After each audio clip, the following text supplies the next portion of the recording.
children? Bago yan, magbuhat na sila lahat, magpakilala muna ako. I am Kristen May Inserer. Hindi ako tawagin Teacher Christine. Ano ang tawag mo sa akin? Teacher Kristen. Very good. Bago sila simula, ay may ehersisyo ako ipunda. Bago yan, ako muna ang mauna pagkatapos ay ibigay.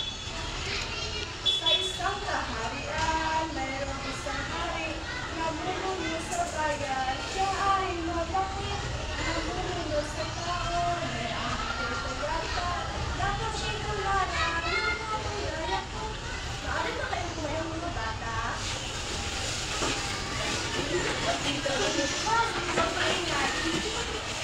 Sabay-sabay ng lahat, yan at makinig mabuting kay teacher. 1, 2, 3, go! Sa isang kaharian, mayroong isang hari na bumuno sa bayan. Siya ay malaki, na bumuno sa tao. Nagkikiyay sa yata, dapat siya'y kulana, ng magandang ng dapihan.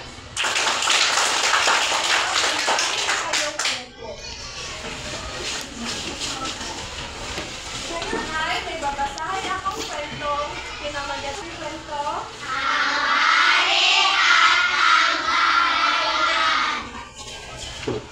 Si Jesus ay nalakbay, nagtuturo tungkol sa kaharian ng Diyos. At marami sa mga tao ay sumusunod sa Kanya. Hindi pa nila alam na si Jesus ang hari. Ngunit, tinuruan niya ang mga ito kung paano mamuhay bilang tao ng kanyang sa kanyang kaharian. Ang mga tao ay gumagawa ng mabuti dahil may kabutihan sa puso nila. Sabi ni Jesus, ang mga tao ay gumagawa ng masama dahil may kasamaan sa kanilang mga puso. Gustong baguhin ng Diyos ang puso mo para makatulad sa Kanya. Sabi ni Jesus ay gusto niyang baguhin ang iyong mga puso para maging matulad sa Kanya na maging mabuti at maging masalulit sa Kanya. Huwag problemahin ang mga bagay gaya ng pagkain at mga damit ang sabi ni Jesus. Unahin ang Diyos sa iyong buhay, sundin siya, magtiwala sa Kanya, titiyakin niya na magkakaroon ka ng lahat ng kailangan mo. Sabi ni Jesus ay huwag daw problemahin ang mga pagkain at mga damit at dapat natin siya sundin para makakaroon ka ng lahat ng kailangan mo. Tinuro ni Jesus ang panalangin ito. Ama namin, ang pangalan ng ay banal, maghari ka dito, sa lupa, sa langit. Ipagkaloob ang aming pagmangailangan sa araw na ito. Tulungan mo kami sumunod sa iyo. Sa iyo ang kapangyarihan magpakailanman.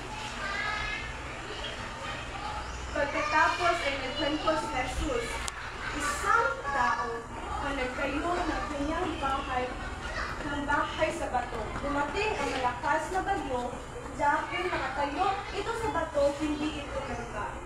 Ang bahay ng isang tao hindi ito nagba, kahit anong lakas ng bagyo ay dumating, dahil ito ay gawa o nakatayo sa isang bato.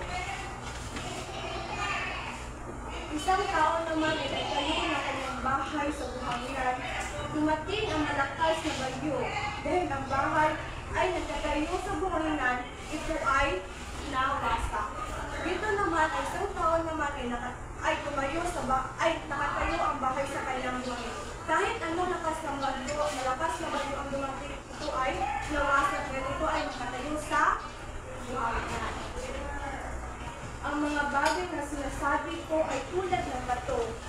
Sabi ni Jesus, sundin ninyo ang mga sinasabi ko at naitulad kayo sa batang taong nagtayo ng bahay niya sa bato. Ang sabi dito ni Jesus, lahat ng utos ay dapat sundin ninyo siya upang kagaya kayo sa isang bata na nakatayo ang kanyang doon lang nagtatapos ang aking kwento.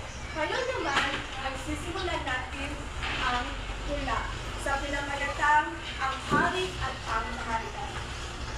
Sa malawak na kaharian, may isang hari na may pusong mabuti at may masakit sa bayan.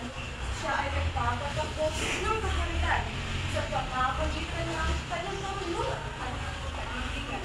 Ang kaharian ay mayaman at masaya na mayroong mga kapit at mga ibig. Ang mga tao ay masaya at kontento sa ilalim ng pamumuno ng kanilang hari. Ngunit ang hari ay hindi nag-iisa. Siya ay mga palyado at mga kaibigan.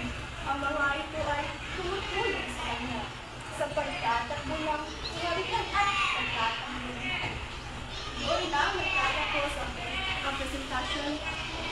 Maraming salamat.